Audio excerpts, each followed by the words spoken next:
Perkembangan terkini situasi jangkitan COVID-19 di negara ini. Satu lagi kes baru telah disahkan jangkitan COVID-19 hari ini menjadikan jumlah keseluruhan kes 127 orang setakat ini.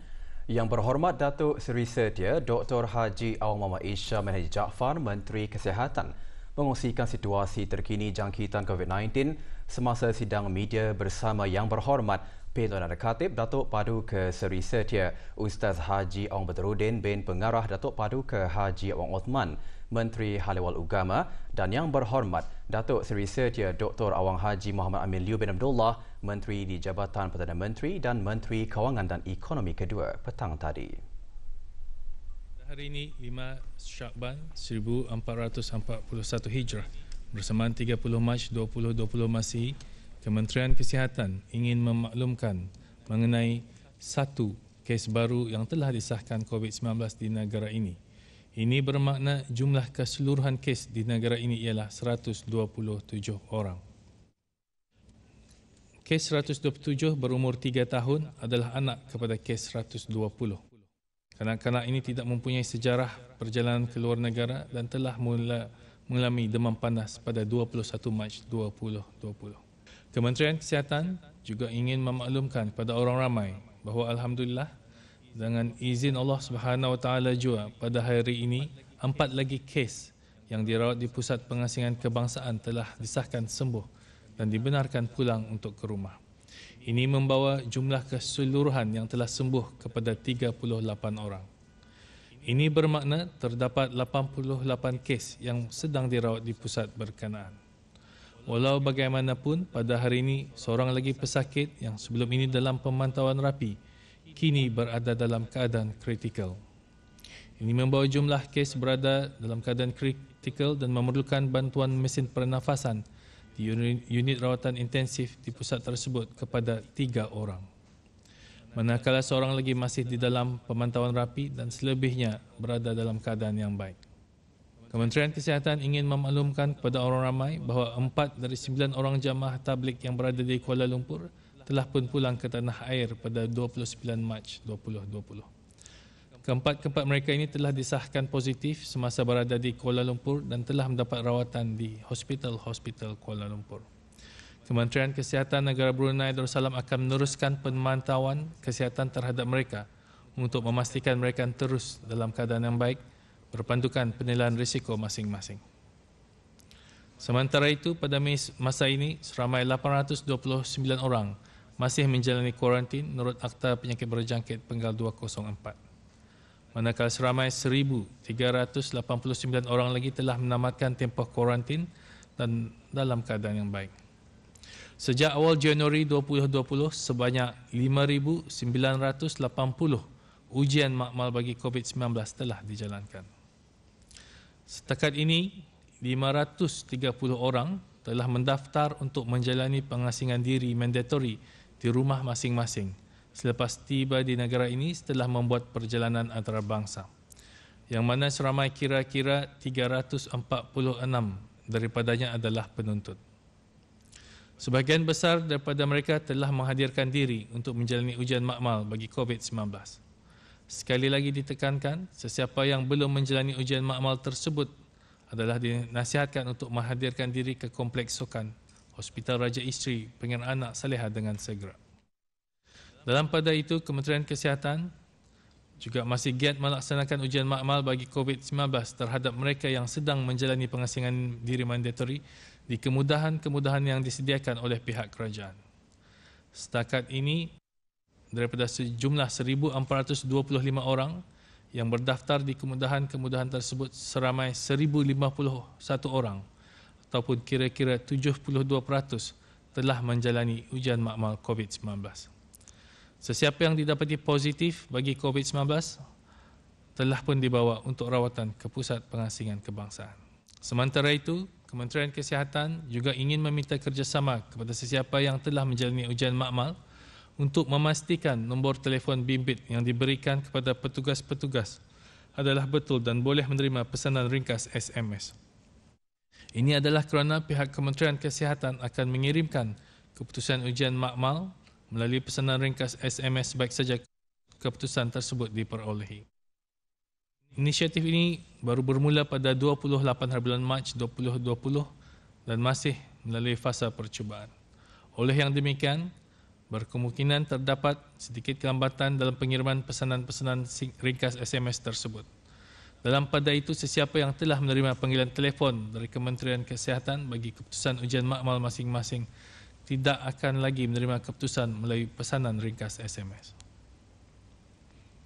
Mengenai dengan mesej yang tular berkenaan pencarian kontak bagi salah seorang kes yang telah disahkan positif COVID-19, Kementerian Kesihatan ingin memaklumkan kepada orang ramai bahawa kes tersebut telah dimasukkan ke Pusat Pengasingan Kebangsaan untuk rawatan sejak 28 hari bulan Mac 2020 dan telah kekal berada di pusat tersebut sejak tarikh berkenaan. Walau bagaimanapun, untuk membantu penyiasatan lanjut mengenai kes ini, Kementerian Kesihatan ingin meminta sesiapa yang ada mempunyai kontak bersama dengan kes tersebut di antara 10 hingga 15 Mac 2020 untuk menghubungi talian 2380665 atau 8163065 semasa waktu pejabat. Dalam pada itu, kerjasama dan timbang rasa orang ramai adalah juga dipohonkan untuk menghentikan penularan mesej berkenaan demi untuk menjaga privasi kes berkenaan. Untuk makluman orang ramai juga, Kementerian Kesihatan sukacita ingin mengongsikan bahawa Alhamdulillah, pembinaan makmal virologi tambahan yang terletak di Jalan Sumbiling, Bandar Seri Begawan telah selesai dibina dan insyaAllah akan mula beroperasi pada 1 April 2020. Projek pembinaan antara Kementerian Pembangunan dengan Kementerian Kesihatan tersebut telah bermula pada 17 Mac 2020 dan adalah projek yang dikendalikan oleh sebuah syarikat kontraktor tempatan dengan kerja LSL Sendirian Berhad dengan kerjasama Beijing Genomic Institution (BGI). Dengan adanya makmal virologi tambahan ini, insyaAllah akan dapat menambahkan kapasiti dan mempercepatkan proses ujian makmal bagi COVID-19 di negara ini. Untuk maklumat lanjut dan perkembangan terkini, orang ramai bolehlah melayari laman web Kementerian Kesihatan iaitu www.moh.gov.bn atau menghubungi talian nasihat kesihatan 148 pada bila-bila masa atau melalui aplikasi healthinfo.gov.bn. Menteri Hal Ehwal Agama semasa sidang media tersebut menjelaskan penutupan sementara masjid-masjid, surau dan balai ibadat di seluruh negara dilanjutkan lagi selama seminggu mulai esok. Kementerian Hal Agama ingin memaklumkan bahawa Majlis Ugama Islam telah bersidang pada hari Sabtu 3 hari bulan Syaban 1441 Hijrah bersamaan dengan 28 hari bulan Mac 2020 Masihi, iaitu persidangan khas untuk menilai perkembangan penularan wabak COVID-19 di negara ini bagi membuat keputusan sama ada untuk membuka atau melanjutkan lagi penutupan sementara masjid-masjid, surau-surau dan balai-balai ibadat seluruh negara yang ditutup sementara. Hasil persidangan tersebut telah disembahkan ke hadapan Majlis Kebawah Duli Yang Maha Mulia Paduka Seri Baginda Sultan Haji Hassan Al-Bulqiyah Ma'izzaddin wa Daulah Ibn Marhum Sultan Haji Umar Ali Saifuddin Sa'adul Khairi wa Din Sultan dan Yang di-Pertuan Negara Brunei Darussalam dan Kebawah Duli Yang Maha Mulia Paduka Seri Baginda Sultan dan Yang di-Pertuan telah memperkenankannya. Maka pada penjunjung titah perkenan Kebawah Duli Yang Maha Mulia Paduka Seri Baginda Sultan Haji Hassan Al-Bulqiyah Ma'izzaddin wa Daulah Ibn Marhum Sultan Haji Umar Ali Saifuddin Sa'adul Khairi wa Din Sultan dan Yang di-Pertuan Negara Brunei Darussalam, Majlis Ugama Islam Brunei memaklumkan bahawa penutupan sementara masjid-masjid, surau-surau dan balai-balai ibadat seluruh negara yang berakhir pada hari Isnin 6 hari bulan Syaban 1441 Hijrah bersamaan 30 hari bulan Mac 2020 Masihi adalah dilanjutkan lagi selama 1 minggu mulai hari Selasa 6 hari bulan Syaban 1441 Hijrah bersamaan dengan 6 hari bulan April 2020 Masihi kerana masih ada bahaya penularan wabak COVID-19 itu, seperti mana nasihat Kementerian Kesihatan dan Fatwa Mufti Kerajaan bilangan 2/2020 mengenai kewajipan menghindarkan diri daripada bahaya. Sebelum tamat tempoh penutupan ini, Majlis Ugama Islam akan menilai lagi perkembangan sekitar penularan wabak ini di negara kita. Dalam kesempatan ini, sukacita dimaklumkan bahawa langkah-langkah pembersihan seluruh masjid, surau dan balai ibadat secara semburan nyahkuman telah pun selesai dilaksanakan. Sementara langkah untuk menjaga kebersihan masjid secara berterusan akan dilaksanakan berpandukan nasihat Kementerian Kesihatan bagi membolehkan masjid digunakan semula, dalam arti kata untuk berjamaah, sembahyang waktu, fardu waktu dan sembahyang fardu Jumat dengan selamat seperti biasa setelah dibuka nanti. Walau bagaimanapun, penggunaan semula masjid-masjid dalam arti kata untuk tujuan berjamaah itu adalah masih tertakluk juga kepada keadaan wabak COVID-19 dan perkembangannya di negara ini. Berhubung kegiatan keagamaan pada malam nisfu Sya'ban pada setiap tahun, di mana pada tahun ini malam nisfu Sya'ban adalah jatuh pada hari Rabu 15 Sya'ban 1441 Hijrah bersamaan 8 hari bulan April 2020 Masihi, yang mana mengikut tarikh tersebut perkara ini tidak termasuk dalam tempoh penutupan sementara masjid pada masa ini, tetapi insya-Allah perkara ini akan dimaklumkan mengenainya selepas penilaian perkembangan wabak COVID-19 yang akan datang nanti. Sementara masjid-masjid, surau-surau dan balai-balai ibadat ditutup buat sementara, Kementerian Halil Agama dengan kerjasama Radio Televisyen Brunei akan menyiarkan rancangan-rancangan keagamaan di radio dan televisyen pada waktu tengah hari Jumaat dengan pengisiannya bacaan-bacaan zikir yang boleh diikuti membacanya oleh orang ramai, dan juga dengan tazkirah yang juga boleh diikuti atau ditonton oleh orang ramai. Dalam kenyataan media yang sama, Menteri Halewal Ugama mengulangi seruan kepada orang ramai agar menggunakan peluang untuk terus meningkatkan amal ibadat dan kebajikan bersama keluarga di rumah masing-masing.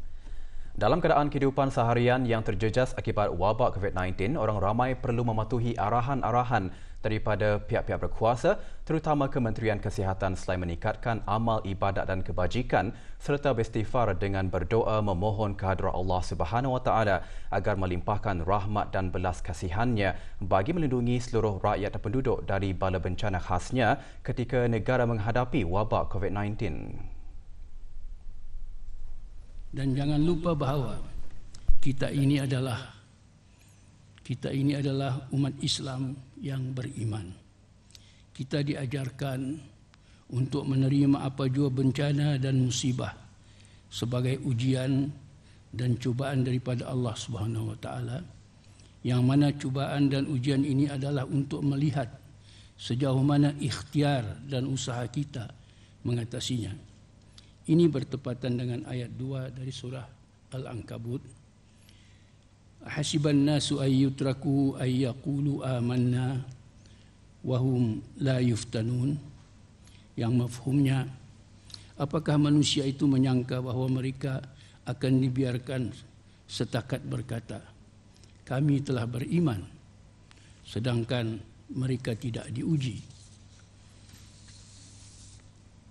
Sebagai umat Islam yang beriman itu, kita hendaklah sentiasa bersabar dan jangan lalai daripada berikhtiar dan berdoa.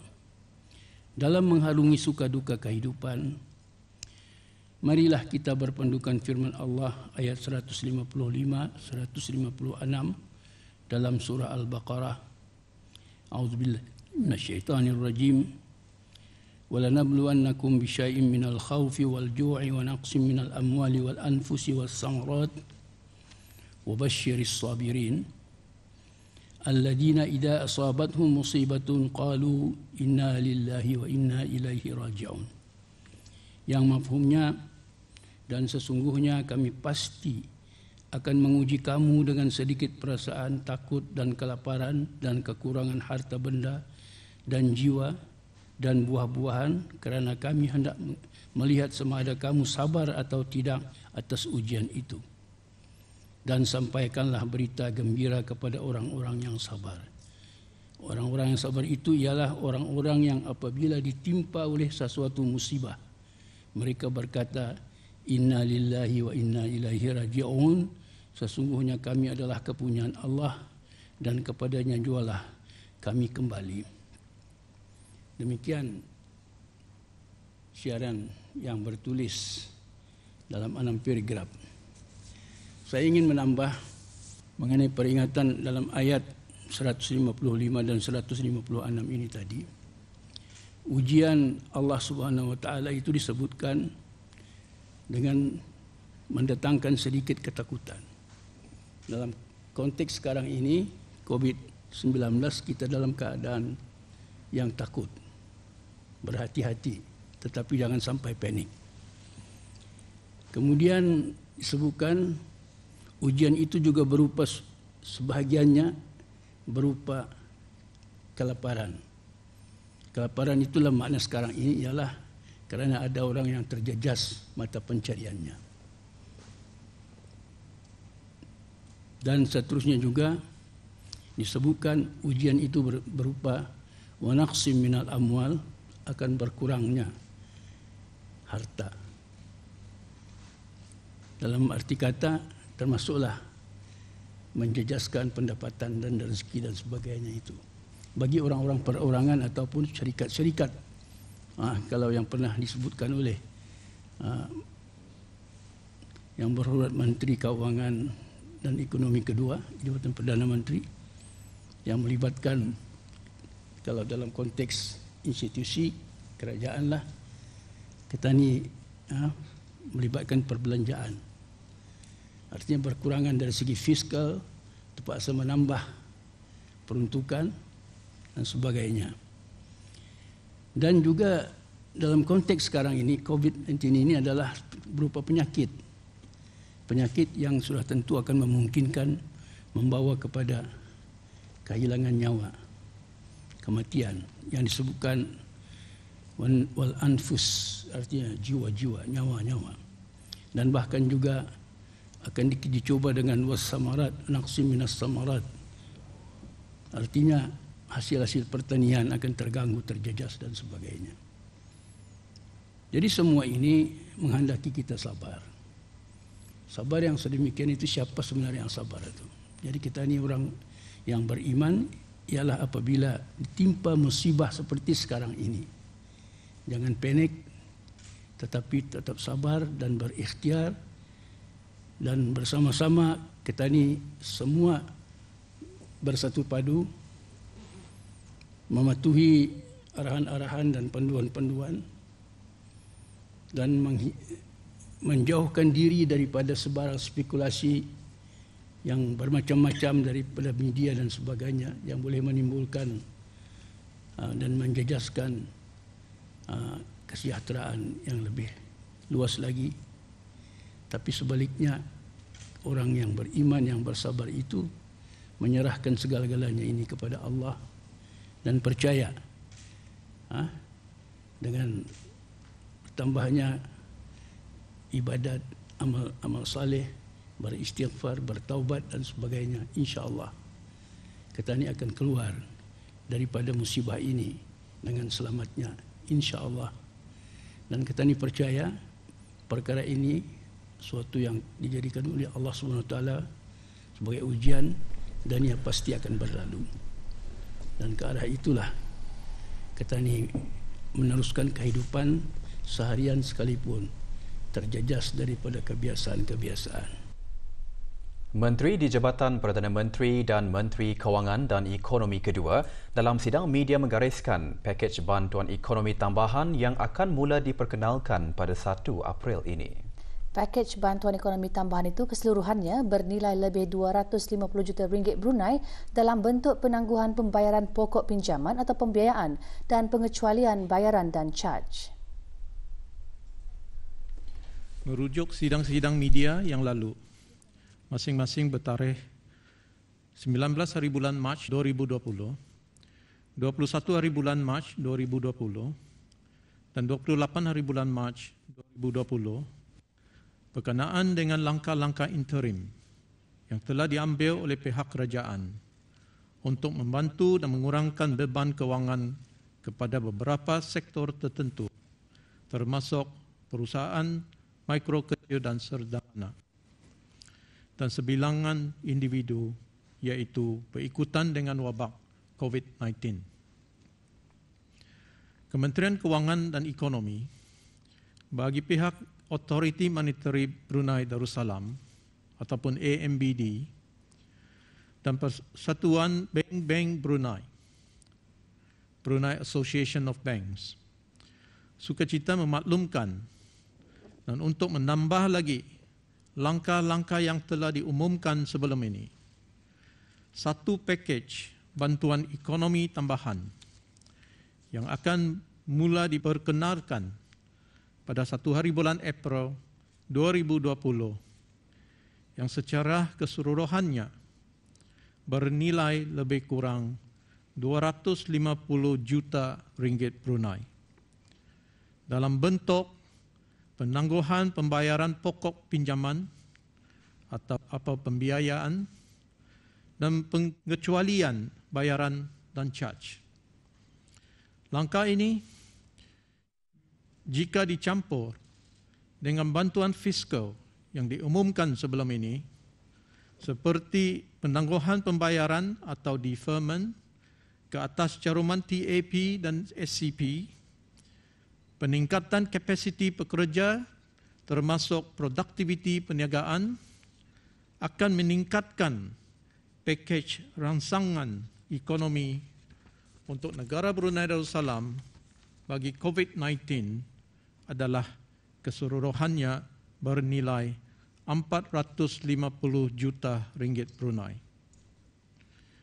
Pakej-pakej yang akan saya umumkan berikut adalah khusus untuk semua sektor perniagaan di negara ini dan individu-individu termasuk mereka yang bekerja sendiri ataupun self-employed, di mana dengan bantuan tambahan ini adalah diharapkan untuk membantu meringankan beban kewangan kepada syarikat-syarikat perniagaan dan individu-individu yang terkesan.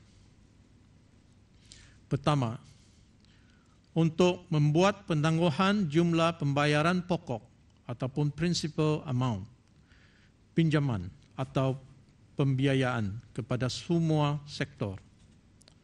Kedua, menstruktur semula dan membuat penangguhan jumlah pembayaran pokok ke atas pinjaman peribadi dan kemudahan sewa beli seperti pinjaman atau pembiayaan membeli kereta untuk tempoh tidak melebihi 10 tahun.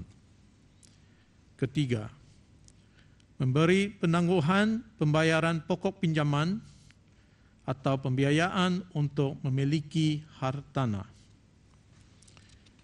Keempat, menstruktur semula baki tertunggak ataupun outstanding balances, kad kredit kepada pinjaman untuk tempoh tidak melebihi 3 tahun bagi individu-individu yang terkesan di sektor swasta sahaja, termasuk mereka yang bekerja sendiri ataupun self-employed.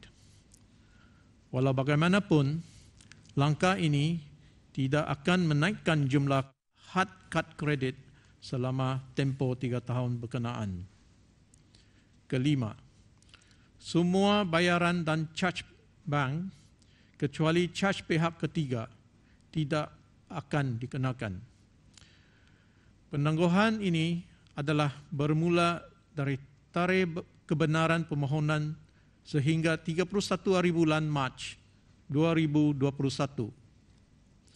Syarikat-syarikat dan individu-individu bolehlah membuat permohonan penangguhan dan penstrukturan semula kepada bank-bank atau institusi kewangan masing-masing di antara 1 hari bulan April 2020 hingga 30 hari bulan Disember 2020.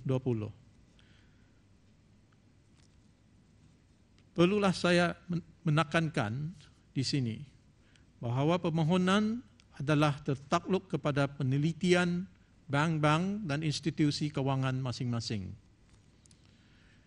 Dengan penambahan langkah-langkah bantuan ini, bank-bank adalah diharap untuk dapat memberi sokongan kepada syarikat-syarikat perniagaan dan individu-individu yang terkesan dan seterusnya meringankan beban kewangan mereka dalam keadaan yang sukar ini. Sekali lagi, AMBD ingin memberikan jaminan bahawa sektor perbankan di negara Brunei Darussalam adalah kekal berdaya tahan, kukuh dan mempunyai dana modal yang mencukupi. Dalam masa yang sama, AMBD akan terus memantau perkembangan situasi ini bersama dengan institusi-institusi kewangan. Untuk maklumat lanjut mengenai langkah-langkah interim, orang ramai bolehlah menghubungi bank masing-masing atau menghubung AMBD di talian 2388 atau melalui email info@ambd.gov.bn.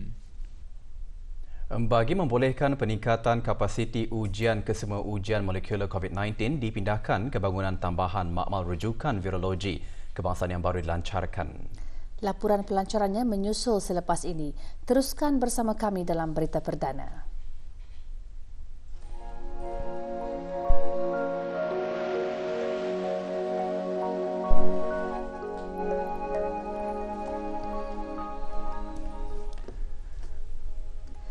Dalam sidang media, beberapa soalan diajukan berhubung ibadah-ibadah dalam bulan Ramadan, terutama sembahyang sunat tarawih serta ibadah haji pada tahun ini, sama ada akan berjalan seperti dirancang atau sebaliknya. Menteri Hak Ehwal Agama menjelaskan. Dah sampai lagi orang, memang dah sampai sebulan sekarang. Ini sudah 5 hari bulan, bermakna kira-kira dalam lebih 20 hari lagi kita ni akan masuk ke dalam bulan Ramadan.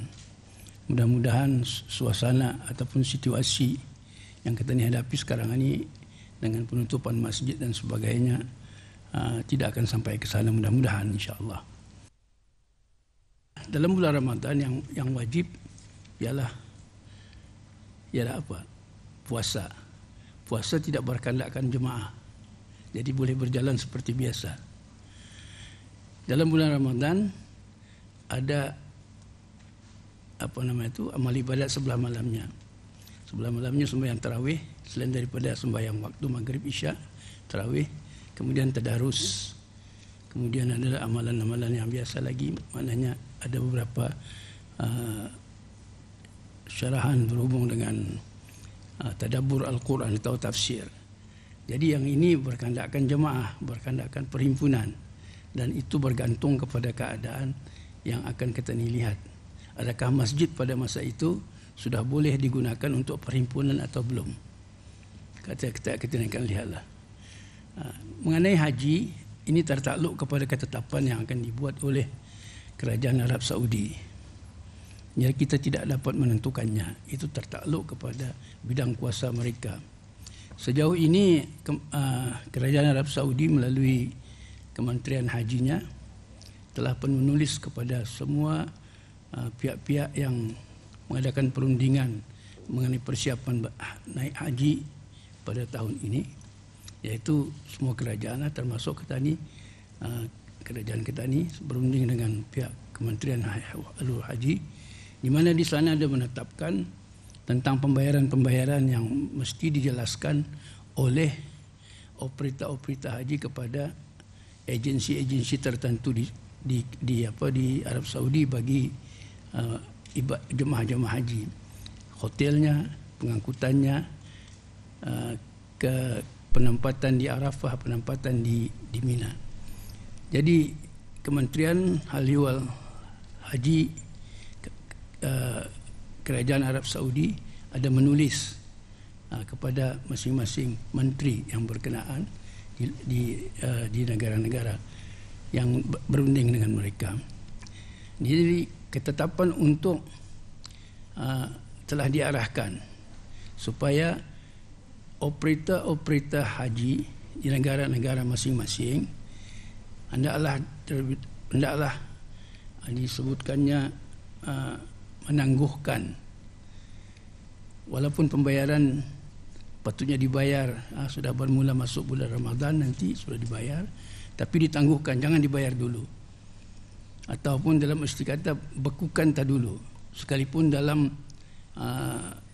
memorandum yang ditandatangani oleh kedua pihak supaya dibayar lebih awal, ditangguhkan dulu. Jadi ini membayangkan ada semacam persiapan-persiapan di pihak sana. Takdirnya haji tertangguh pada tahun ini, tidak ada masalah akan berbangkit dari segi kerugian jemaah-jemaah atau kerugian operator-operator haji dan bahkan kerugian agensi-agensi haji di sana. Jadi semua itu tertakluklah kepada keputusan ketetapan yang akan dibuat oleh Kerajaan Arab Saudi. Menyentuh mengenai struktur ekonomi di negara ini, terutama mengenai subsidi yang diberikan kepada penduduk, Menteri di Jabatan Perdana Menteri dan Menteri Kewangan dan Ekonomi kedua memberikan respon mengenainya.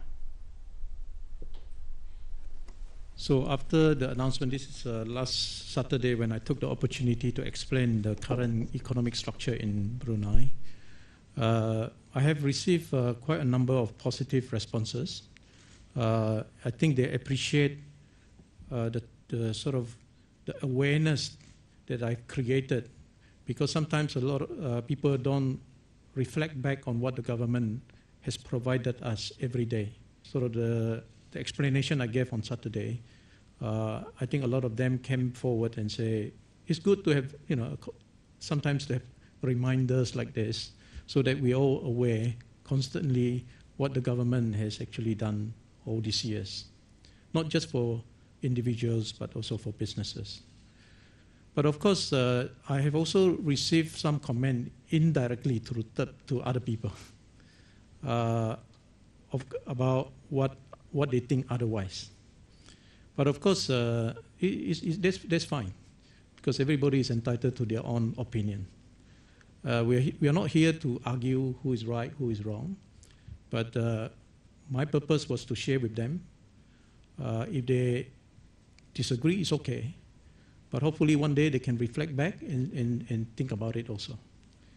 But what is more important today is not about who is right, who is wrong. Whatever the government has given us will continue to be there for us, and we should continue to appreciate that. And given where the oil price is today, at the moment I've just checked, $23 per barrel. What is more important for all of us is not to try to argue what is right, what is wrong, but to divert our energy towards be more productive and think about how can we help the government. I think that's more important. Syarikat-syarikat disarankan mengambil kesempatan dari suasana lembap perdagangan pada masa ini untuk melatih para pekerja memajukan perniagaan apabila COVID-19 berakhir nanti. Itu adalah beberapa perkongsian pengetahuan oleh Menteri di Jabatan Perdana Menteri dan Menteri Kewangan dan Ekonomi kedua apabila ditanya mengenai perbezaan dan keunikan bantuan interim yang telah diperkenalkan kerajaan ke bawah Duli Yang Maha Mulia Paduka Seri Baginda Sultan dan Yang di-Pertuan Negara Brunei Darussalam berbanding luar negara. I think if you look at the neighboring countries' packages, I think you can break it down into broadly 3 categories. One is they're giving away some cash handouts to families that are affected by COVID-19. So the other one is about helping the people who were made redundant.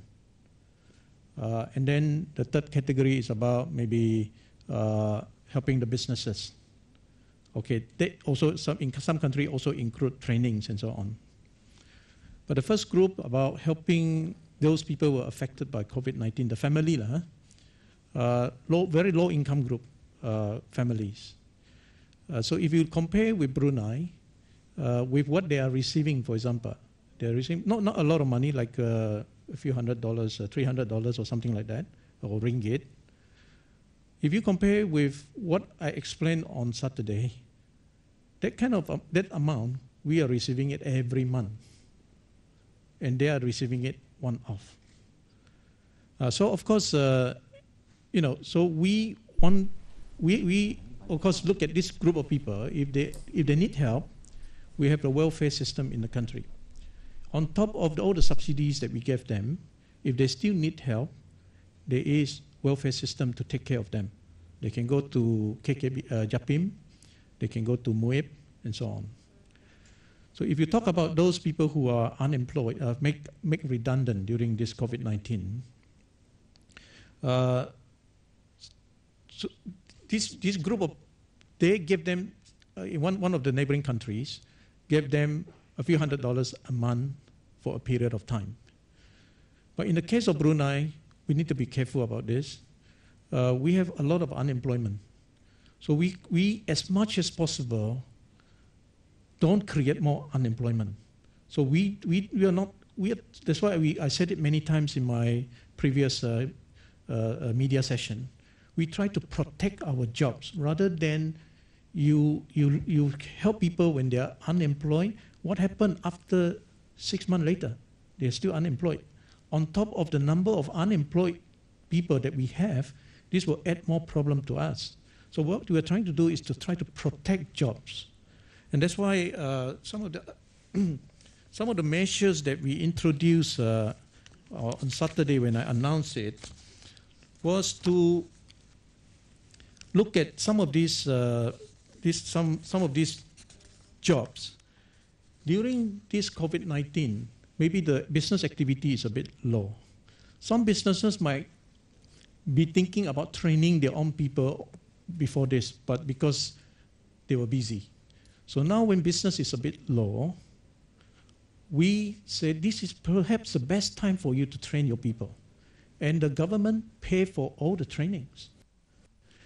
But make sure that they don't terminate them. We help them with all these measures. We help them to pay 25% of the salary. We try to pay for their TAP, SCP contribution. We negotiate with the bank and so that they can, if there's any loan they need to restructure, they can defer for a period of time.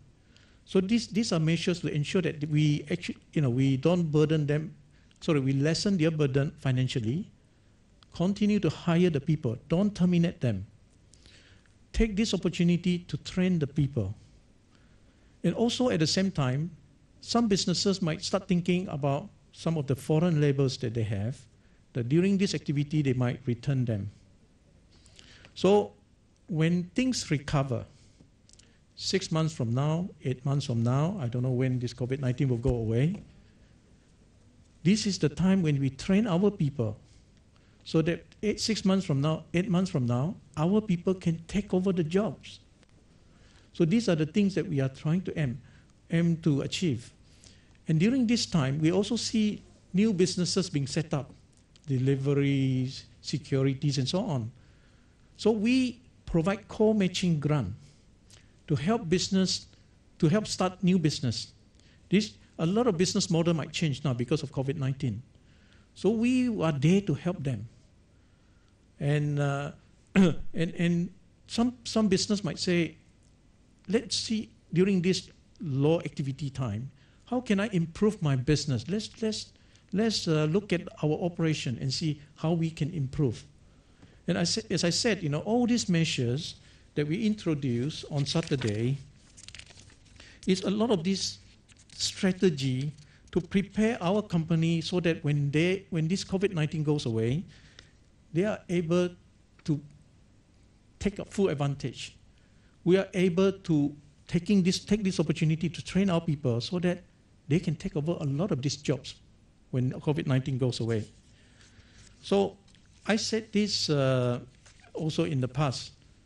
If we work together on this together, we worked on this together, we will come out of this stronger. So whatever assistance that we want to help, we use it to help to create a better future for us. So the third category is about helping the business and so on. So this helping the business, I've just announced another set of all these measures. All business, regardless of whether they're in tourism or not, they can go to the bank if they are in financial difficulty. But so long as these businesses are affected by COVID-19, if they are already weak or in financial distress situation before COVID-19, these measures will not help them. So they need to relook at their business. But we are looking at businesses which otherwise is healthy, but because of COVID-19, we try to help them to make sure that they go through this difficult period and come out stronger after this. So if there are individuals who may be asked to take unpaid leave, they can take this opportunity to train themselves. The training will be provided free of charge by the government. Train themselves. By the time if they come back to work for the same company, they can contribute more. Or they might want to use this unpaid leave to try something else, a new business. Who knows? They can be very successful. So by the time COVID-19 goes away, they have many more options in front of them. So that's why our strategy is a bit different from the other countries. We are looking at how to take these so-called opportunities to create a better future for us. Kementerian Kesihatan telah mengadakan majlis penyerahan kunci dan perasmian bangunan tambahan makmal rujukan virologi kebangsaan di Kampung Sembiling, Bandar Seri Begawan pagi tadi. Majlis dimulakan dengan bacaan doa selamat dan seterusnya acara penyerahan kunci bangunan oleh Datuk Paduka Haji Ahmad bin Kadi, Pengarah LSL Senyam Berhad. Kepada Yang Berhormat Datuk Seri Setia Dr. Haji Muhammad Isham bin Haji Jaafar, Menteri Kesihatan, yang seterusnya menyerahkan kunci kepada Dr. Haja Surita binti Haji Muhammad Taib, Pemangku Pengarah Perkhidmatan Makmal. Yang Berhormat Datuk Seri Setia Dr. Haji Muhammad Isham bin Haji Jaafar juga meninjau dengan lebih lanjut fungsi makmal tersebut.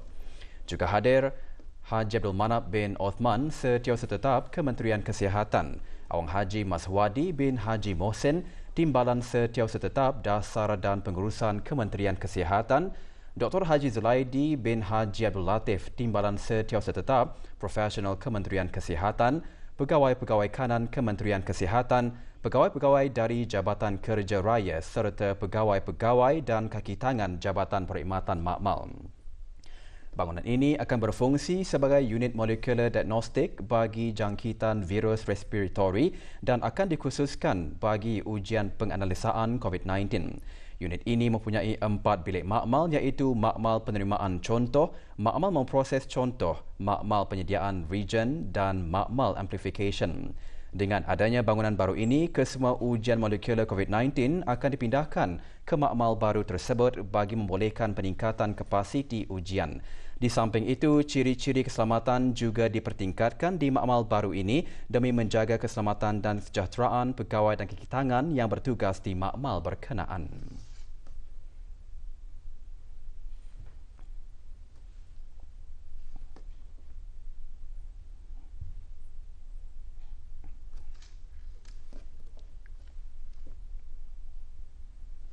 Mak Malani dikhususkan untuk menjalankan ujian COVID-19 menggunakan teknik RT-PCR.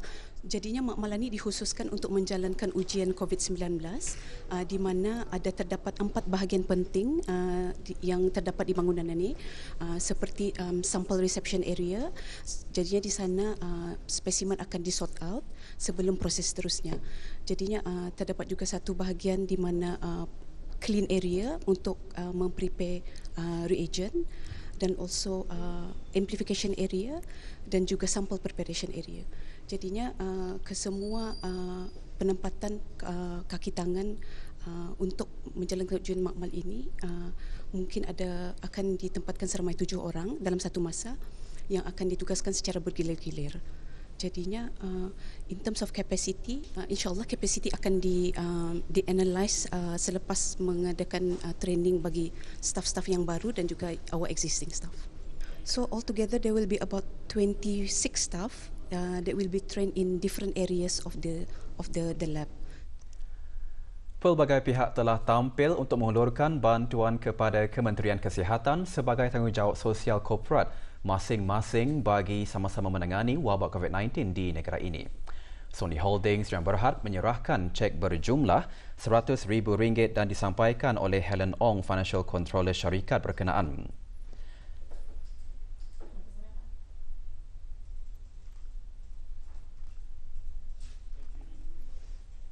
Grand Management Company menyerahkan 1,200 unit hand sanitizer 500 ml, 4,000 keping penutup mulut dan hidung dan 20,000 keping sarung tangan pakai buang. Sumbangan diserahkan oleh Eddie Ong dan Drake Ong, pengarah syarikat. Lim Teck Hu Holdings yang Berhad pula menyerahkan cek berjumlah RM50,000 yang disampaikan oleh Datuk Paduka Lim Beng Tai, pengerusi dan ketua pegawai eksekutif syarikat berkenaan.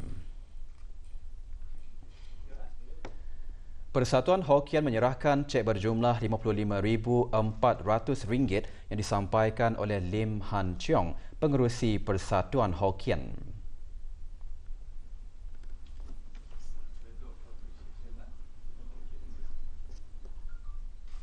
Borneo United Enterprise yang Berhad menyerahkan cek berjumlah RM20,000 oleh Stanley Lim Hock Gim, pengarah urusan syarikat tersebut. Kesemua sumbangan diterima oleh Yang Berhormat Datuk Seri Setia Dr. Haji Muhammad Isham bin Haji Jaafar, Menteri Kesihatan. Seterusnya, HSE Engineering Sdn Berhad menyerahkan cek berjumlah RM10,000 oleh Michael Chang, pengarah eksekutif syarikat tersebut.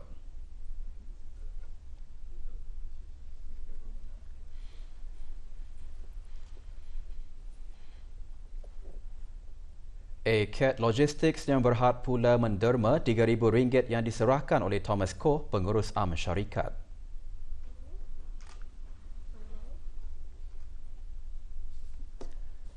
Juga menderma RM3,000 ialah Firoz Jaya Silk House Sendirian Berhad yang disampaikan oleh Firoz Khan Namroz Khan, pengarah urusan syarikat tersebut.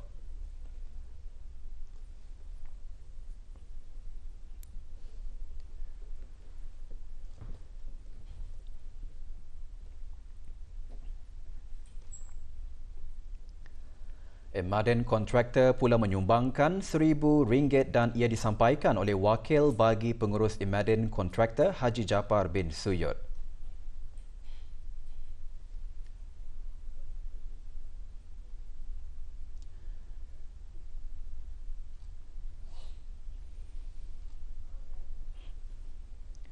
Stoneville Hotel Temburong menderma sejumlah RM10,000 yang disampaikan oleh Cheng Chu An, pengurus Stoneville Hotel Temburong.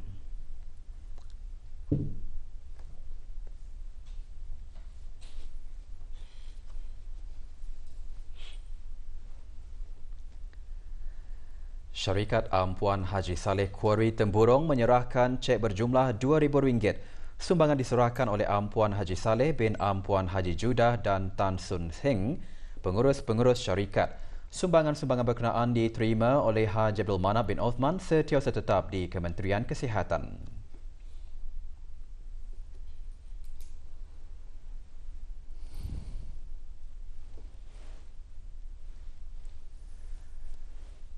Dan iKing Trading Company senyum berhad menyumbangkan 100 karton minuman kopi Mr. Brown yang diserahkan oleh Dayang Nurul Afiza binti Johar kepada Dayang Sufinah binti Haji Sarudin, pemangku pengarah pentadbiran dan kewangan Kementerian Kesihatan.